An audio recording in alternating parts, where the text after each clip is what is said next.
Solapur doctor Shirish Walsankar आत्महत्या, आरोपी मनीषा मानेला 14 दिवस न्यायालयीन कोठडी।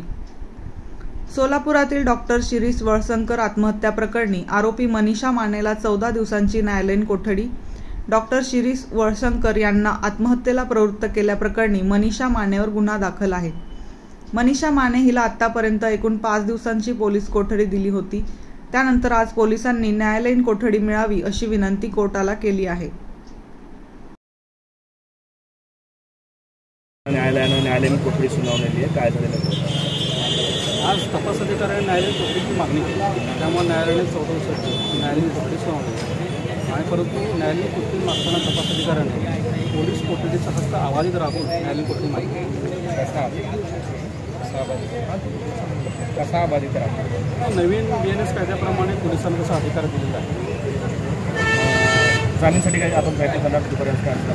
आता याच्या सगळ्या सर्टिफाईड कॉपी काढून आणि सोमवारी किंवा मंगळवारी सदर न्यायालयात जामीनसाठी अर्ज पाठवला। विश्वास आहे आपलं जामीन? हो। काय नेमकं प्रकरण झालेलं होतं या सगळ्या प्रकरणामध्ये? आपल्याला काय वाटतं? मुळात हे जे प्रकरण आहे तुम्ही FIR सगळ्यांना तुम्हाला माहितीच आहे की या महिलेने एक मेल पाठवला आणि तो मेल पाठवून डॉक्टर साहेब व्यतीत झाले आणि त्याने आत्महत्या केली असे पोलिसांचं कथन आहे। परंतु त्या मेलचं स्वरूप जर बघितलं तर त्या महिलेची फक्त व्यथा होती की या हॉस्पिटलला कधीपासून योगदान दिलेलं आहे आणि मी तुमच्या हॉस्पिटलमध्ये काय काय केलेलं आहे, परंतु तुम्ही आज मला तुमच्याकडे वागवता अशी त्या मेल म्हणून तिने व्यथा मांडली आणि मला माझे अधिकार कपात करू नका आणि असं जर होत असेल तर मला आत्महत्या करावी लागेल असं त्या महिलेची तो मेल होता। परंतु मेल प्राप्त झाल्यानंतर डॉक्टर साहेब आणि त्यांच्या पत्नीने या महिलेला त्यांच्या हॉस्पिटलमध्ये बोलावून घेतलं, समजूत घातली। समजूत घातल्यानंतर त्या महिलेने डॉक्टर साहेबांची माफी मागितली, लिखित माफीनामा लिहून दिला। त्यामुळे जर लिखित माफी एक मुळात हा मुद्दा आहे की ती महिला जर त्रास देणारी होती आणि त्याच्यामुळे एवढा प्रचंड प्रमाणात मानसिक त्रास होणार होता, तर मुळात डॉक्टर साहेब आता त्यांच्या पत्नीने त्यांना बोलावून घेतलं नसतं। ज्या त्यांनी बोलावून घेतलं त्यावर त्यांना एक विश्वास होता की ही आपल्या ऐकण्यातली एक जुनी कामगार आहे वगैरे। आणि ज्यावेळेस माफी मागितली त्यावेळेस त्यांच्या म्हणण्याप्रमाणे सर्व गोष्टी घडल्या होत्या, त्या महिला ज्या आपल्या ऐकण्यातल्या आहेत आणि त्याच्यानंतर आत्महत्या होती। म्हणजे याचा अर्थ असं समजायचं की त्या महिलेने माफी मागितली म्हणून डॉक्टर साहेबांना त्रास झाला। त्यामुळे हे जे FIR मध्ये नमूद कारण आहे ते आत्महत्या प्रवृत्त होणे इतकं दिसून येत नाही। आत्महत्या करण्यास प्रवृत्त अशी परिस्थिती जेव्हा असते तेव्हा मानसिकता अशी पाहिजे की त्या संबंधित माणसाला दुसरा कुठलाही ऑप्शन नसला पाहिजे सुसाईड करण्याचा।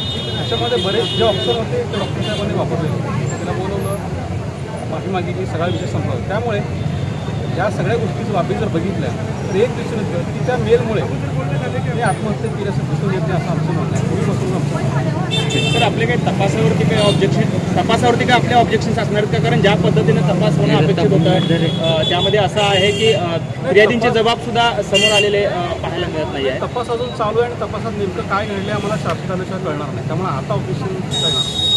काल जप्तीनामामधला एक उद्धवता रिमांडमधला बंदुकीच्या ज्या गोळ्या होत्या त्या बाथरूममध्ये पडलेल्या होत्या, रिव्हॉल्वर मात्र बेडवरती सापडली बेडरूममध्ये असं जप्तीनामामध्ये उल्लेख केलेला आहे। एवढ्यावर मला प्रतिक्रिया देता येणार नाही, कारण त्याचे पंचनाम्याची प्रती जर मिळाल्या तर मला त्याचा अभ्यास करून देता येईल, कारण पंचनामा झालेला असेल। मागणी करणार नाही, ते दोषारोपपत्रावर येणार।